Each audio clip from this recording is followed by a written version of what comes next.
Terceiro capítulo. Melhor festa de aniversário de todas. Ai, já sei qual vou escolher. Eu vou escolher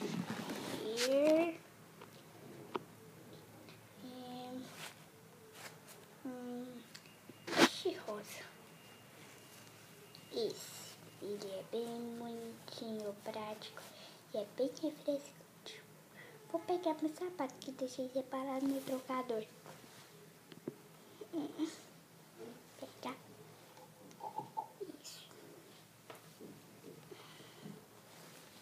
Moça, moça, moça, moça, moça. O que foi? Eu escolhi. Esse daqui é o meu sapato e o meu vestido. Tudo bem.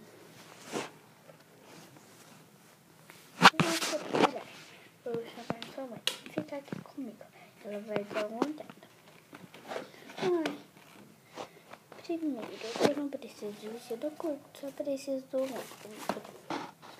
Então, vou querer esse branco. E o sapato vai ser aquele roxo. Moça, já acabei. Bom, vamos lá.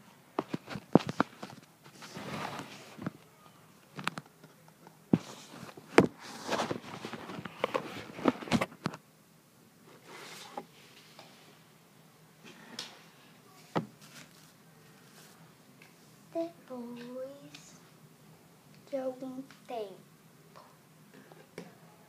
de horas e horas e horas e horas e horas e horas, umas meia hora conversando, depois continuando horas e horas e horas e horas conversando.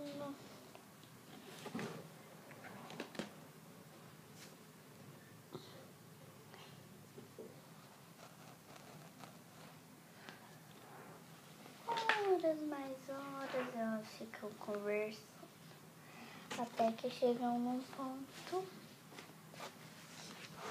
e já basta de conversar.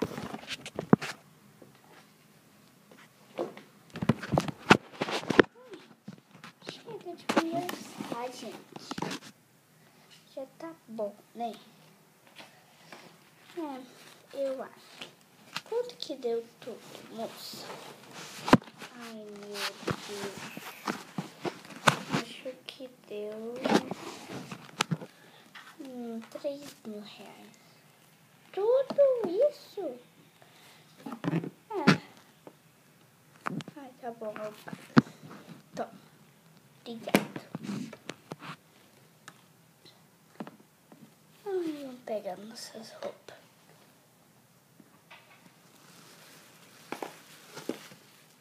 Pronto.